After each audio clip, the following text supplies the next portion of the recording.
Sarah Plain and Tall, page 24 through 26. "We don't have this by the sea," she said. "We have seaside goldenrod and wild asters and Willie Ragwort." "Willie Ragwort!" Caleb whooped. He made up a song.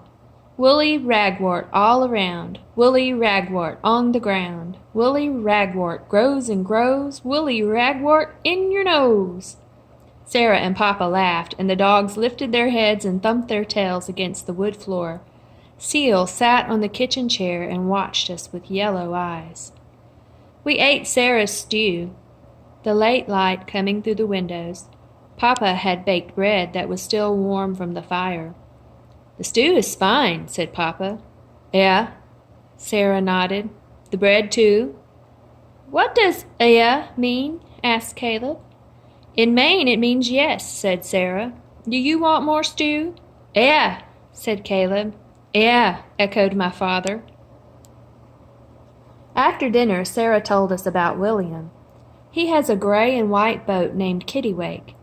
She looked out the window. That's a small gull found way off the shore where William fishes.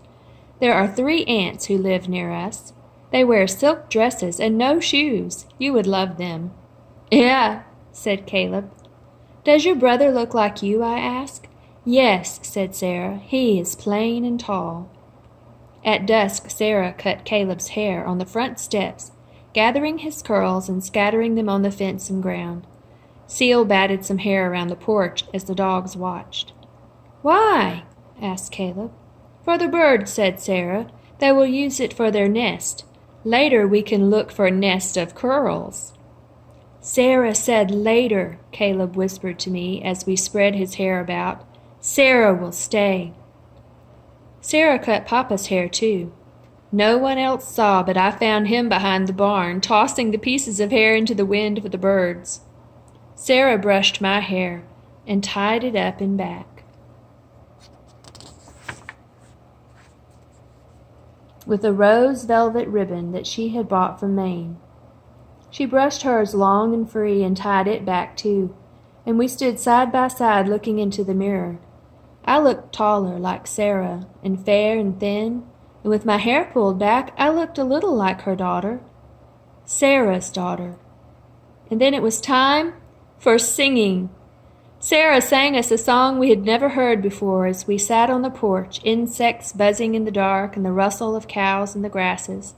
It was called "Summer is a-Comin' In," and she taught it to us all, even Papa, who sang as if he had never stopped singing.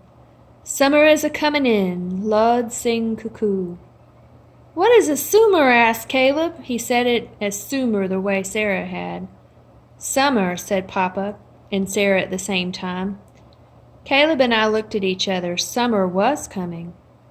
"Tomorrow," said Sarah, "I want to see the sheep. You know, I've never touched one." "Never?" Caleb sat up. Now let's think about the pets and the animals here. Well, we have 2 dogs, Lottie and Nick, and Sarah's cat named Seal. And then there are the farm animals, the cows, the horses, the sheep. Lots of animals in this story.